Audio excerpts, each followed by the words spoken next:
Thank you very much, Mr. Chairman. I want to start with something I know about firsthand, not from a briefing, but from 35 years of practice of medicine. When a patient's on the table and you reach for a drug, you need that drug to be there. You need to know where it came from. You need to know that it works. And there's no time for supply chain discussions at that point when somebody's bleeding out. The clinical reality is exactly what this hearing is about, except the patient on the table is now the United States of America. We've handed the Chinese Communist Party the instrument tray. And, I've spent much of my career in two institutions, medicine and the Army, institutions that take readiness seriously.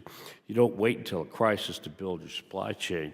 You harden it in advance, and you know your vulnerabilities, and you never let a strategic adversary control your logistics.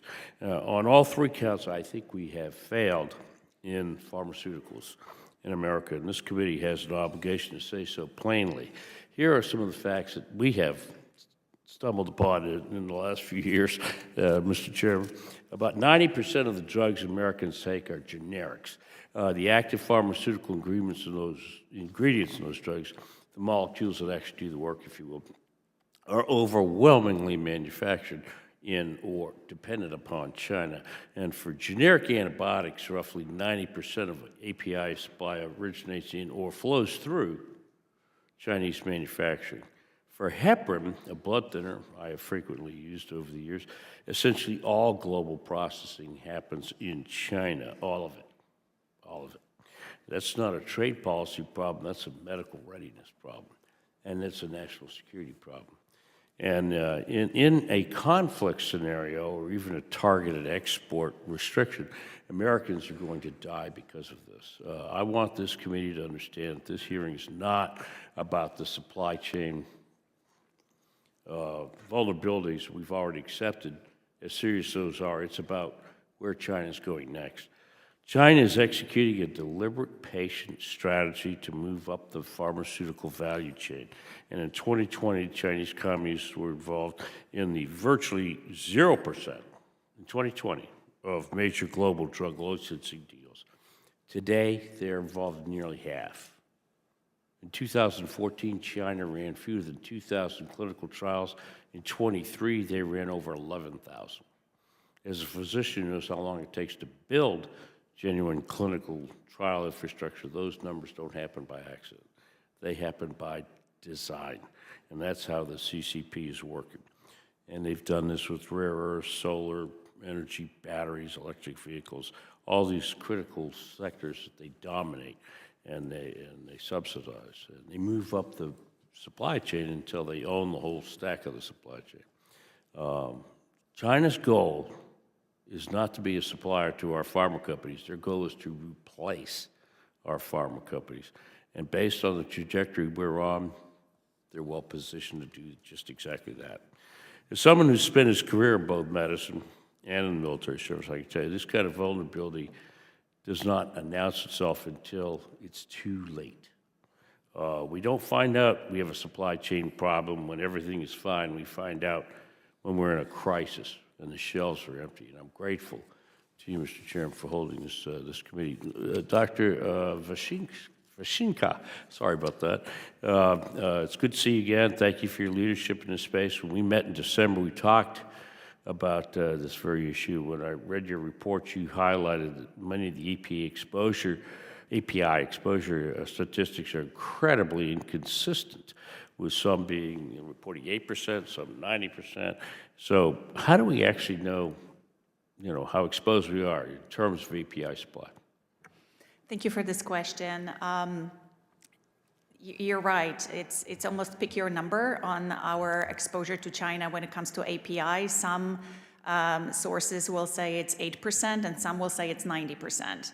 I would say it's probably closer to 25%. And one reason is, it's really important to understand that it varies by therapeutic class.